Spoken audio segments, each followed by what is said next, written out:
Hey all, it's Chaos here. It's been a hot minute.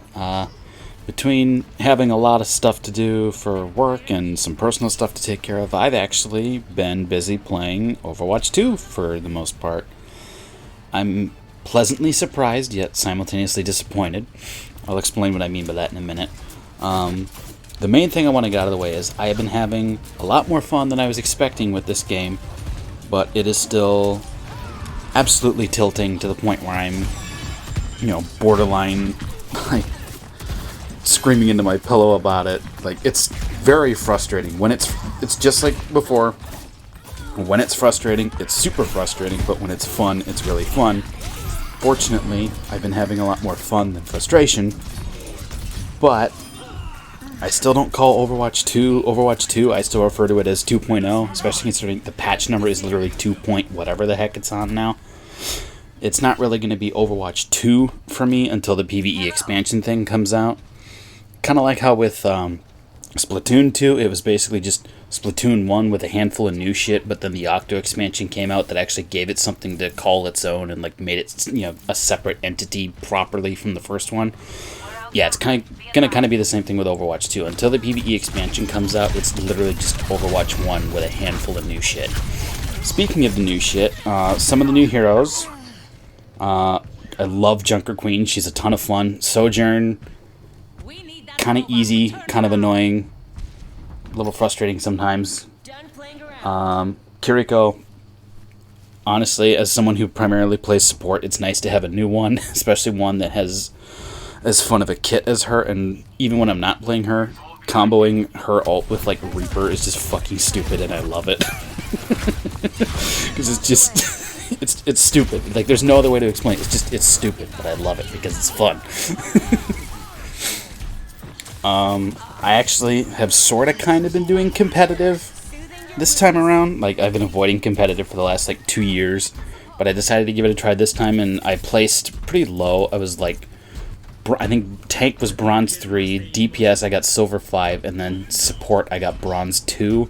But then for support, when I first got my next 7 wins to rank up, I jumped up to silver 1, and then I jumped up again to gold 4, and then DPS I jumped from silver straight into gold, and I haven't gotten to play enough games on tank.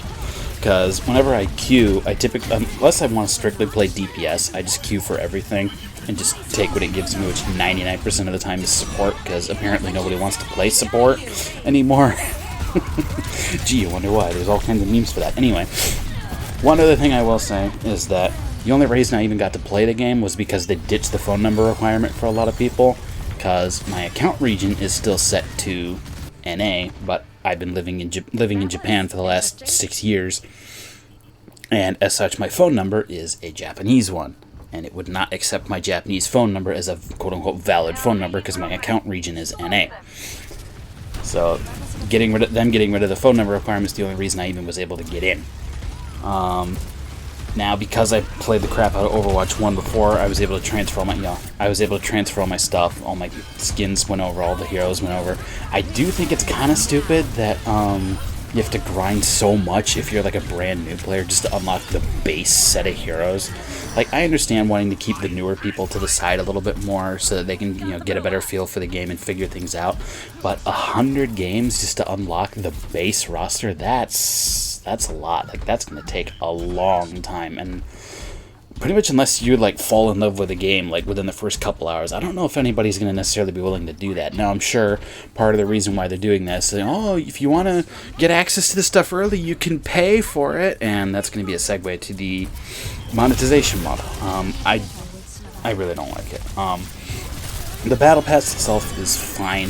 The free stuff it gives you is fine. For the most part, honestly, the paid stuff I'm actually genuinely mostly unimpressed with, really, except for that Genji skin that you can actually somewhat customize. I really don't care about anything on the battle pass.